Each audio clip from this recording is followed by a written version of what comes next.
So, while we don't have anybody watching, well, I just got a teenager that just walked into the house and he's angry, and we're probably going to hear about it. So that's okay.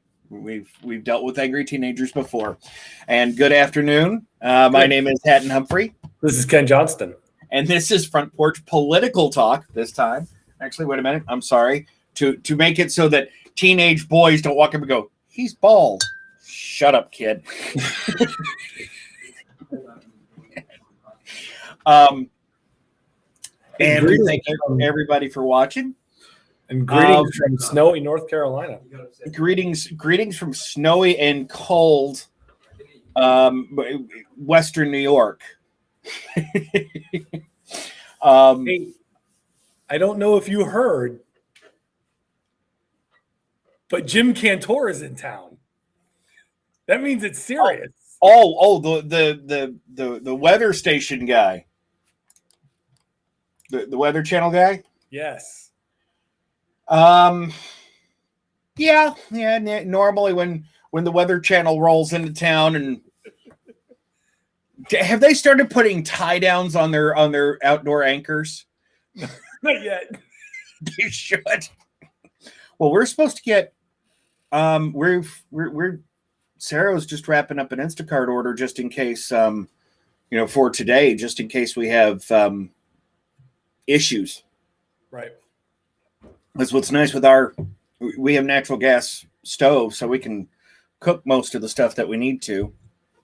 And we actually, but it's supposed to get snowy and windy again. And the last time we had a lot of wind, we were out of power for about 13 hours. Yeah. No, power went out at 3 and it came back on at noon the next day. So, yeah. Just south of a day. Yeah, we're preparing for that too. We bought a kerosene heater to put in our bedroom. If we lose heat, we'll put the boys in our room with us and turn the heater on. Yeah, we actually have a natural gas heater out in the garage, and a battery powered inflator. So we can put air beds in the cars, put down the seats, and act like we're living an on the road life for a night. There you go. So, a little bit of housekeeping. We did get a bit more traffic from last Thursday's little music escapade, and we're going to continue that. I think that was fun. I don't know about you, Ken. Oh, maybe we lost Ken to the power outage already. Nope, there he is. No, I thought I lost you. You froze up. You were gone. Same. That's weird. So, I think we're going to keep that going. This Thursday's song is Ken's pick, so watch for that. But we'll definitely continue the Little Big rabbit hole. And probably every other week, unless Ken lets me sneak in a few others.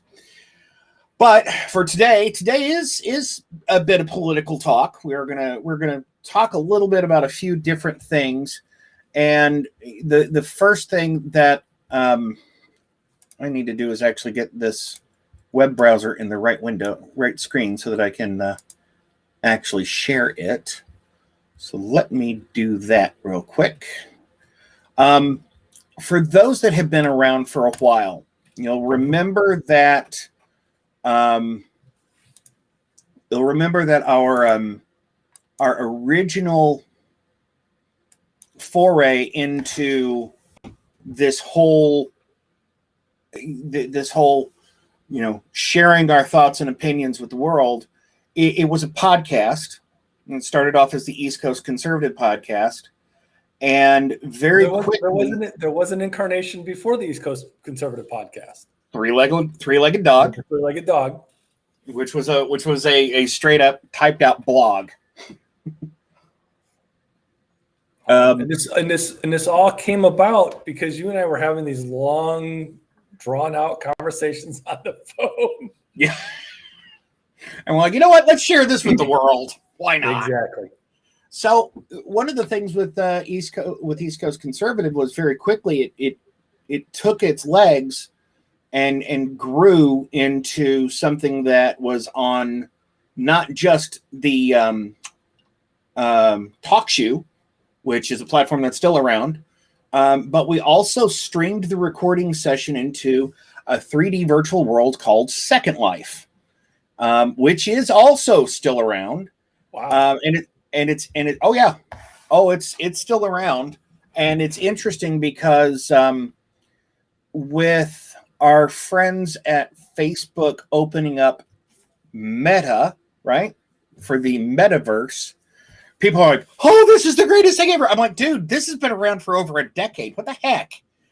And not even the first 3D incarnation of a metaverse. That would be VR chat, which is, I believe, now a Facebook property on its own. But I came across this article that basically says Second Life may be coming back more.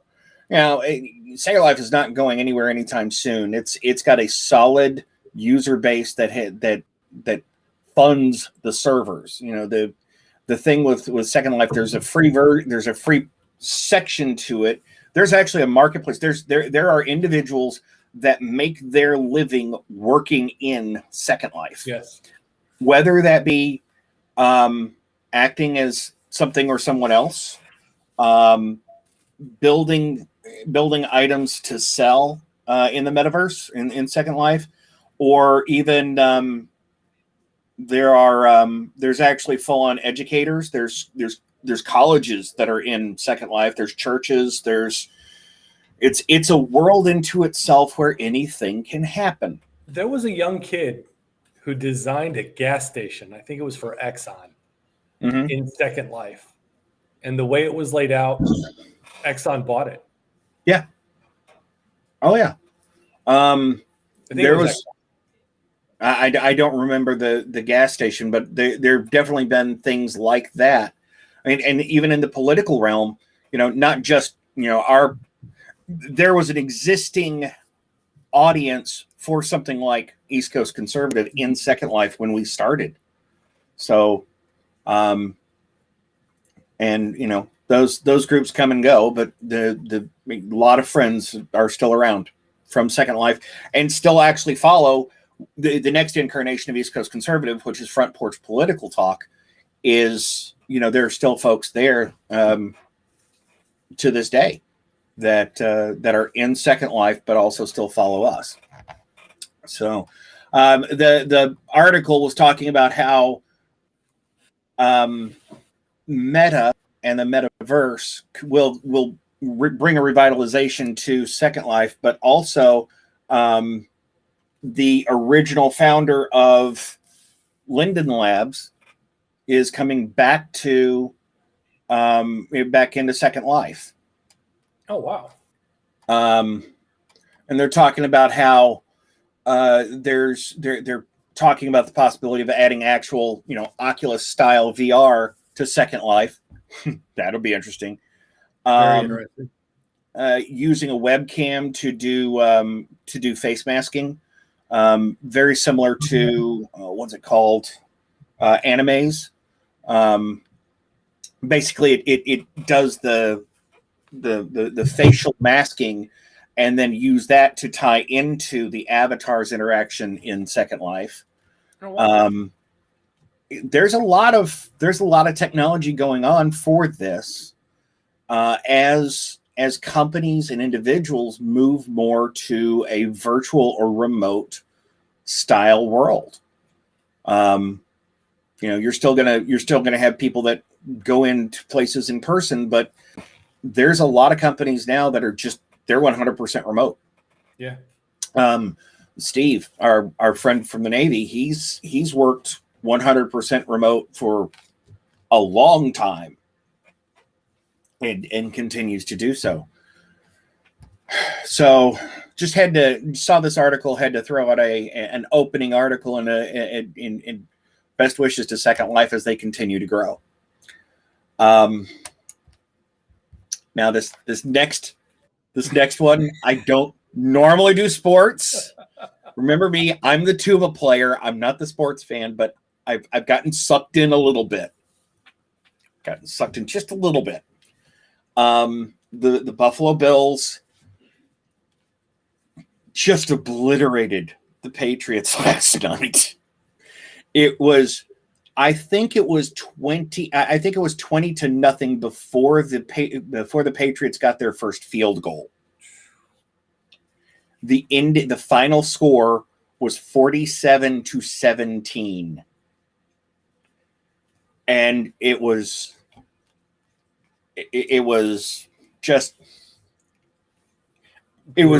fun to watch, but it was also dangerous. I mean, dude, it was 5 degrees last night. Yeah.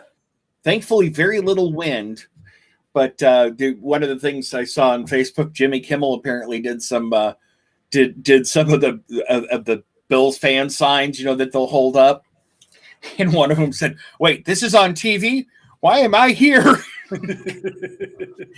Another one said, "Don't throw Gatorade on the coach, you'll kill him." Yeah. But it was funny because Belichick is, the coach for the Patriots, for those living under a rock. It has always not liked losing to the Bills, which they've done quite often recently. And he said before the game, if we're going to win, we're going to have to bring our best game. And Ken, you had a good summary. You had a good summary of what he said in front of the microphone. Bill Belichick basically walked up to the microphone at the press conference after the game and said, "They played well and we didn't, and that's why we lost." And walked away. I mean, and the thing is that the when you look at the numbers, when you compare the stats for the two, and let me see if I can find this real quick. I'm gonna pause this because the numbers on the game were what's the best word? Embarrassing. Lopsided? Yeah, lopsided. Lopsided. That's a good one. Let's see. Apparently, Belichick's coming back to the Patriots again next year. Let's see stats. Let's see if we can find this real quick.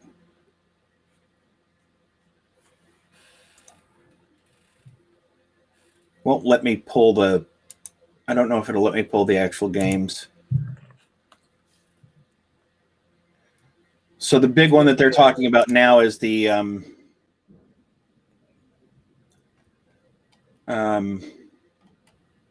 Cowboys and 49ers. Yeah. That's on at 4:30. Yeah. The Bucs Right are now- winning 17-0. Right now, Tampa Bay's playing the. Yeah, here. Let me go ahead and. Okay, so now I can reshare this. Yeah, so the Patriots got 3 points. I mean, look, these numbers are crazy, Ken. 14 in the first quarter, 13-6, 14 for the Bills here. See if I can zoom that in. Those numbers. I thought you were looking for other numbers, just as scores by quarters. Yeah, that's pretty brutal, Hat. But here's the stats.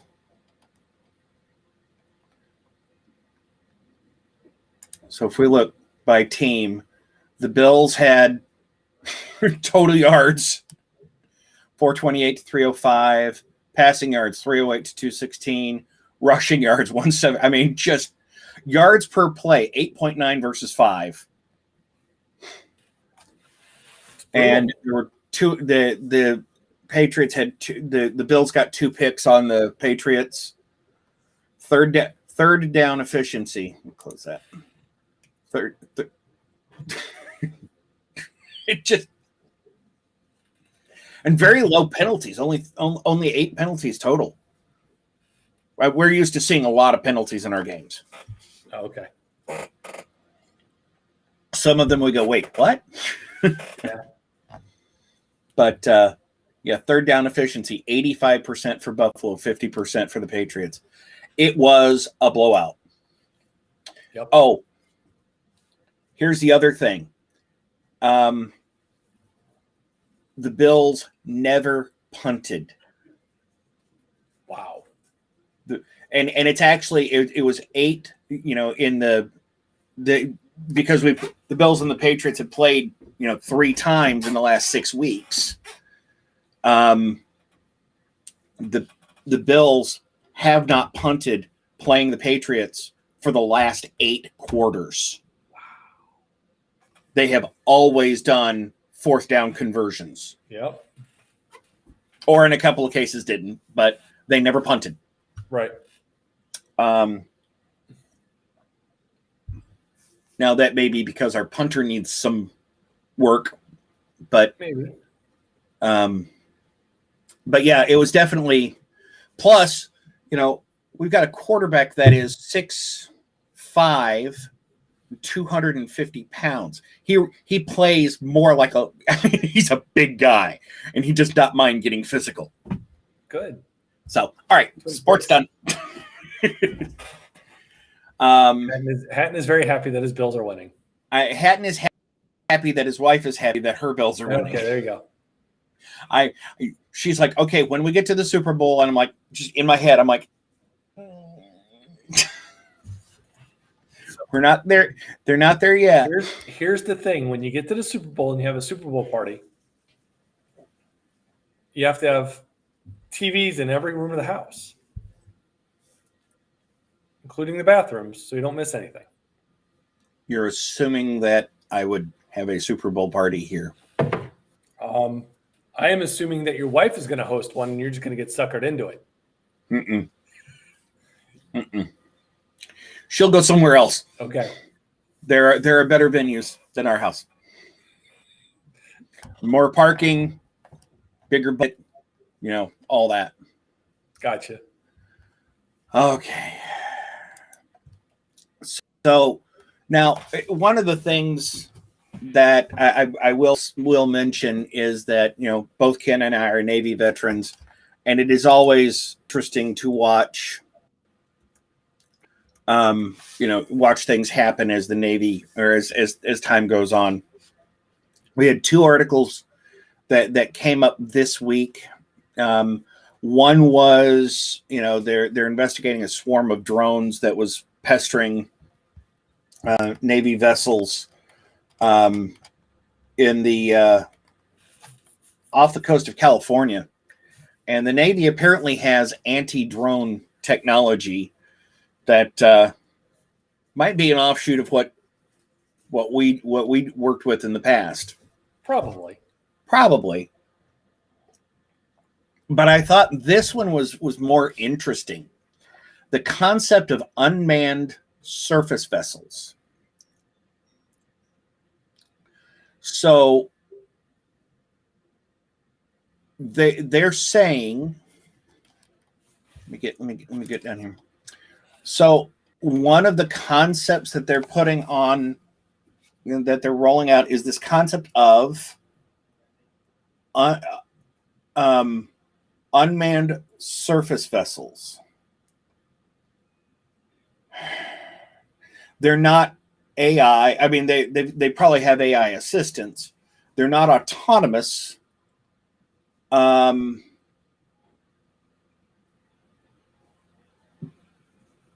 they're not pure drones. I don't understand.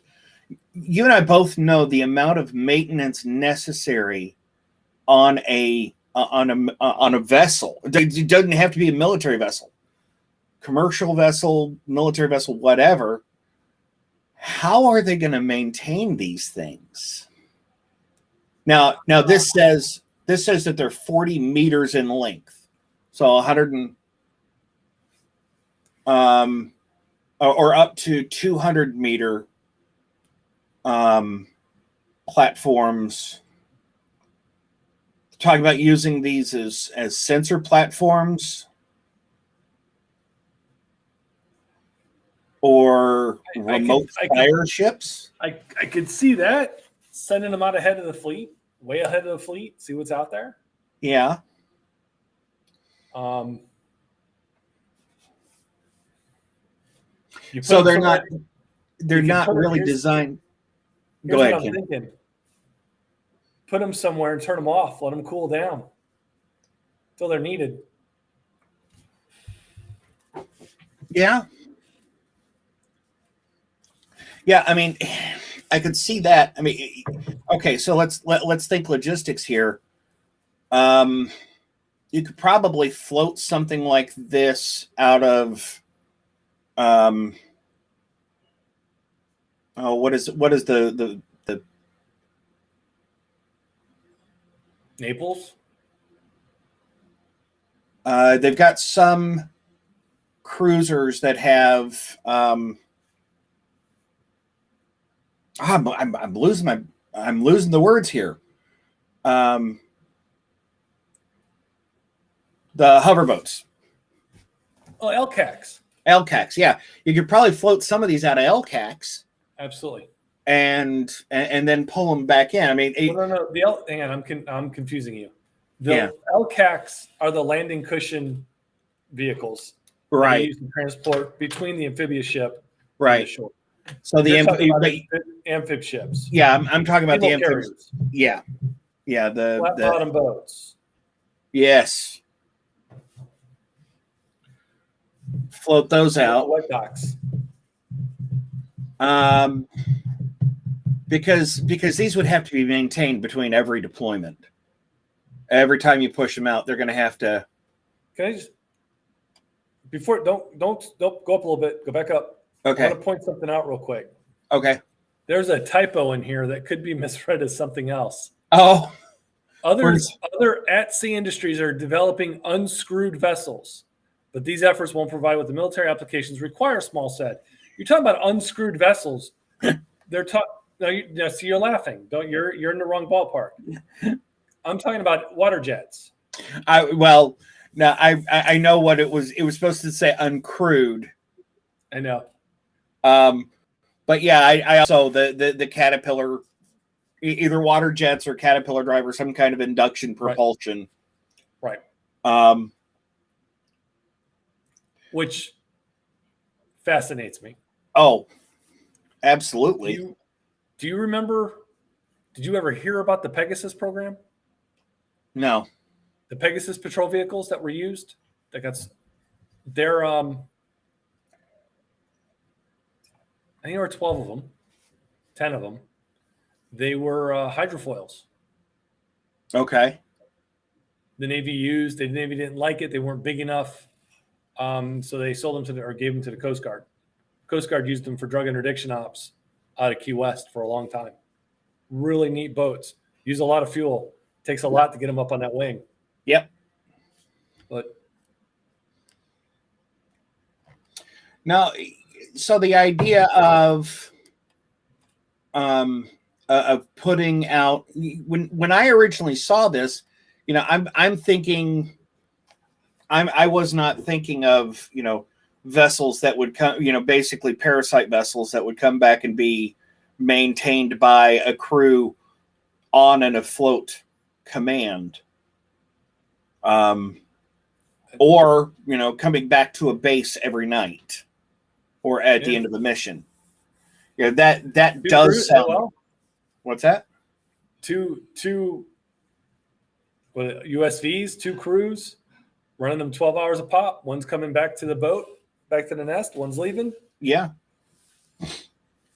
Well, yeah, that's how the remote operated aircraft work. They fly off, they cycle back, they do all of that. With a crew that actually stays with them. Or you have a launch crew and then you have an in-flight crew and then the recovery crew in some cases. So yeah, this will be an interesting development if this continues. The reason, you know what threw me, don't you?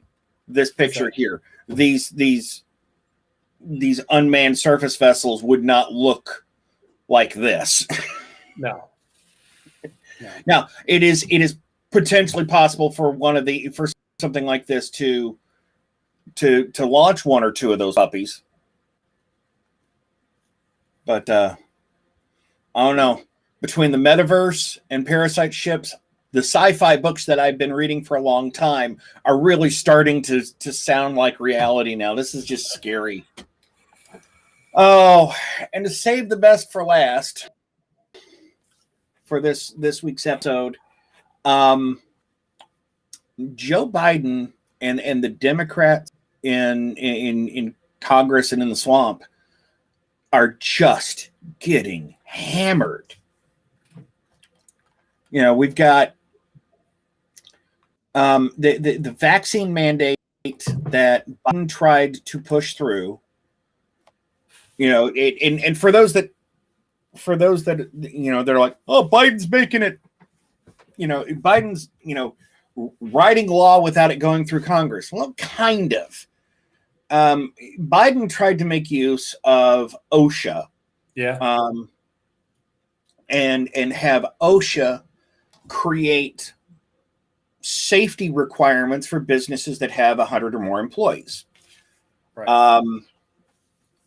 And that has been declared unconstitutional. Basically, the Supreme Court, in a 6-3 ruling, said that OSHA could not create vaccine mandates for private businesses. Or actually, let me rephrase that. OSHA could not punish businesses with 100 or more employees for not having a vaccine or testing requirement documented in their safety rules. Right. Now I do remember the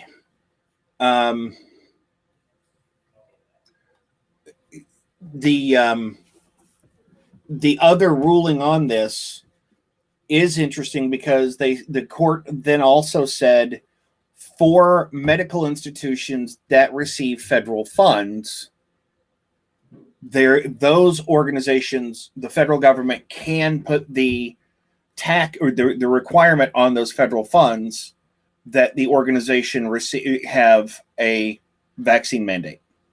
All right. And it gets back to the 55 mile an hour speed limit. Yeah. If for again, we're dating ourselves here, Ken. The 55 mile an hour speed limit was put in place nationwide because the federal government went, if a state refuses to put in a 55 mile an hour speed limit, we will not provide additional funding for infrastructure maintenance. Right. That's how the federal government also got the drinking age to 21. Right. Same thing. And so that's kind of it's kind of like if there's dollars coming from the federal government, then there can be conditions attached. Right. So now what's interesting is this has opened a bit of a conversation, for companies that want to have a vaccine mandate. And it becomes now we're not saying that the federal government or the state is requiring it, saying that, XYZ manufacturer or, such and such airlines or, such and such food product or such and such healthcare system. And I'm not naming specifics because I don't know specific companies that are, right. But there are companies that have a vaccine requirement for employment. Right. And that is their right as organizations to do. Is it though? If an organization, let me just say this: if an organization has the freedom to collect or to take money built and spend it on campaign donations as if it were a legal entity, then it has the right to set whatever rules and requirements for employment as long as they are not discriminatory or as long as they aren't discriminatory or illegal. It's not against the law for a business to set rules. No shirt, no shoes, no service. Right. But how many times, maybe not recently, but how many times have you ever walked into a coffee shop and seen some young person, probably a lady, behind the counter serving you coffee? She's got 2 or 3 Band-Aids across her forehead. Because of piercings? Because of piercings. Well, I don't go into coffee shops. They had to hire her. They had to hire her. Right. But that was they did not have to hire her. They hired her and said, one of our conditions here is our dress code. You cannot have facial piercings as part of our dress code. So she made the decision to remove the piercings and put Band-Aids in, or just put Band-Aids on to cover up the piercings. I guess. I was already under the influence that they had to hire him. They didn't have any choice. No. So and that's what's got a lot of people kind of twerked off is this whole, having a federal, having a federal state mandate say you must do this business. That's one thing, but then the business saying I want to do this is that business's decision. And we're coming down to medical though. I mean, they can't. Well, medical. Here's what just kills me. The medical community were the heroes in 2020, and now we have the vaccine mandate thing, and there's a subset of them that's just getting vilified. Yeah. And that's not right. That's not right at all. This was crazy.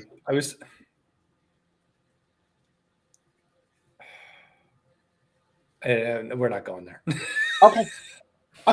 We're not going down that path. No, these people work throughout this thing with no vaccine. Yeah. Now we have one. Now they have to take it. Most healthcare workers have got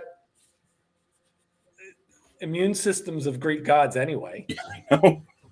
I mean, the crap they get exposed to. Yep.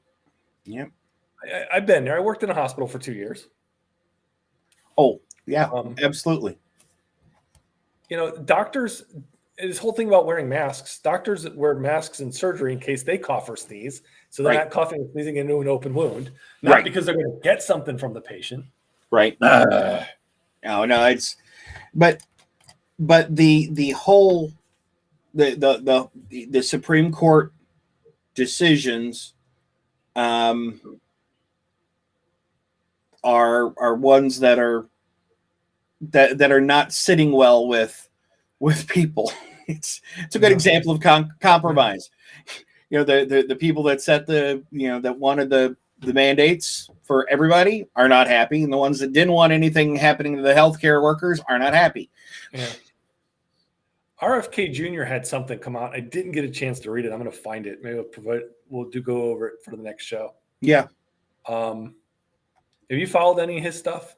No, I have not.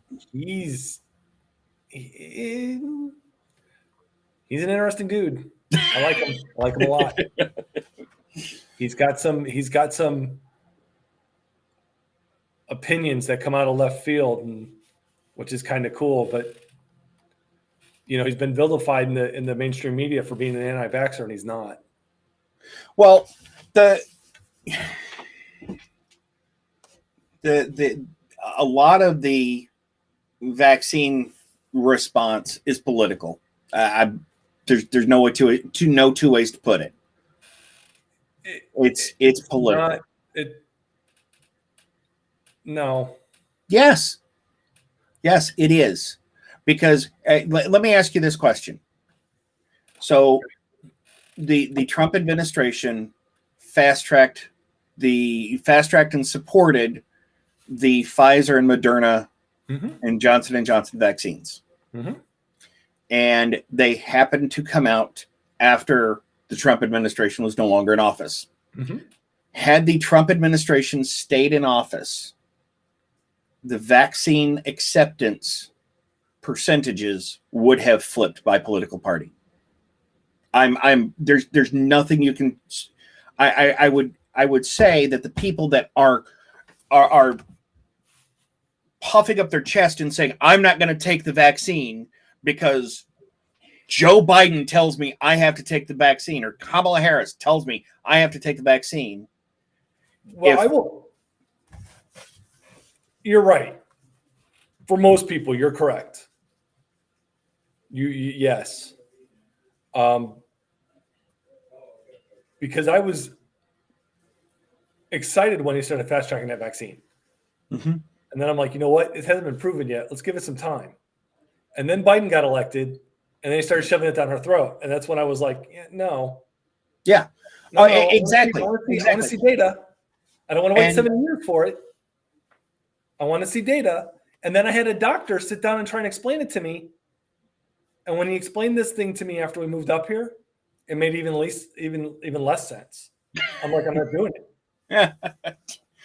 I'm not doing it. And they had a lottery here to bribe people to get the shot. Yep. Nope. Yeah, nope. And part of it is also how the media covered it. You know, the media was too busy vilifying Trump and his supporters, and at the same time saying, yes, they were. They still are. No, you're right. You're right. That's not why I'm shaking my head.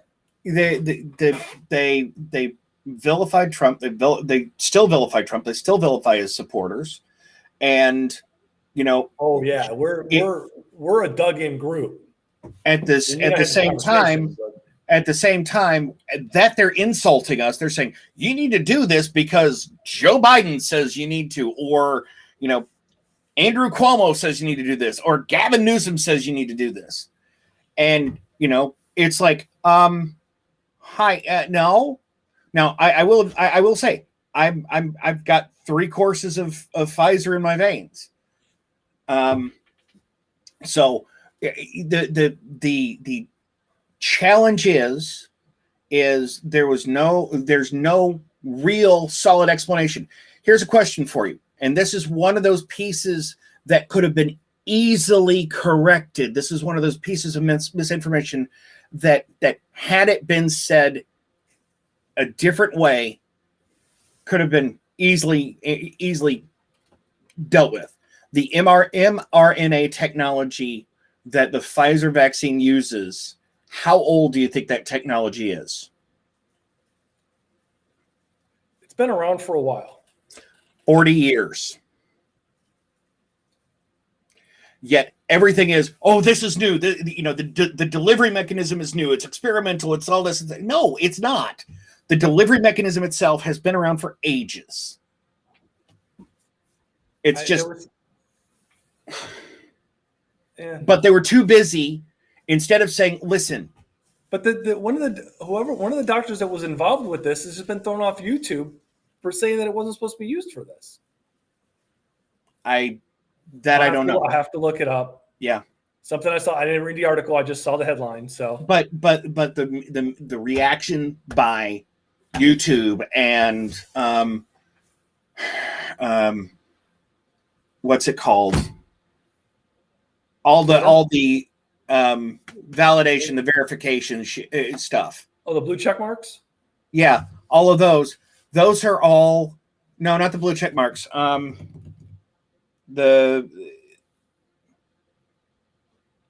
The information testers, you know, the people watching the videos, and you know, all of that just serves to double down. You're not letting people talk about it. You're not letting the conversation happen. You're not letting anybody speak any other opinion.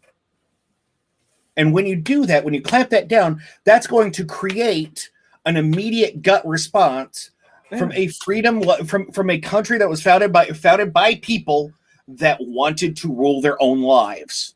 Yeah, that's it. That delves into a a bigger you and I need to do an episode just on that. Yeah. Maybe we need to pull a day someday this week and talk about just the fact that YouTube, Twitter, and Facebook had just locked down the conversation. Yeah, but here's the problem. Our platforms are YouTube and Facebook. So I don't care. we'll see what happens. You know, we got to wrap up, man. I know. Time. We're over. What? Oh, we're well over. That's all right. We try to keep these things to 30 minutes, you know. We do. But so you know, if for folks that watch after the fact, what do you think? Leave it in the comments, you know, on either Facebook or YouTube. We'll reply to either. We have to go watch a song now. This week is Ken's choice. It is. So we'll go ahead and wrap this thing up. Thank you guys for watching. We may do an extra episode this week. We'll see what the schedule allows for. But for now, watch for the music reaction on Thursday, where it will definitely be different words in a different order. Thanks a lot for watching, everybody. Have a great day. Bye, everybody.